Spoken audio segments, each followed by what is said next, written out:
Þessi eins auðveld og það gerist. Ekki Karl Fyrirleifur allavega. Nei, þetta Gylfi Sig. Já, ekki. Jú.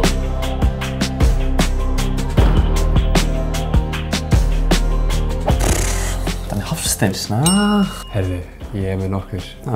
TikTok stjörnur. Robbi og Robbi þegar á TikTok. Robbi eða Atli, já, Robbi. Það augljóst Stígur Diljón, það bara 100% Stígur.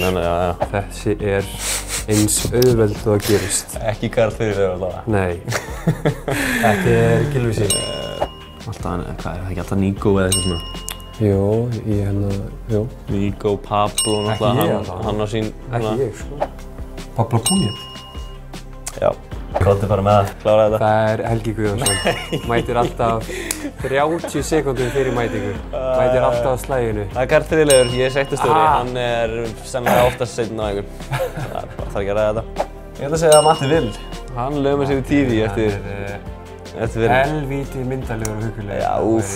Ellingur Agnarsson eða Nikolaj Hansen. Já, þetta bara Daniel Hafsteins, hann tekur svona fjármálapodcast eitthvað. Já, verðbréf og svona, hann væri mjög flottur þar. Hann tekur þetta. Þú ert að gjammar heldur mikið, sko. Ég gjamma. Mjög mikið öskra dómara. Tuðar, sko, já. Já, ok. Það er ekki það. Já.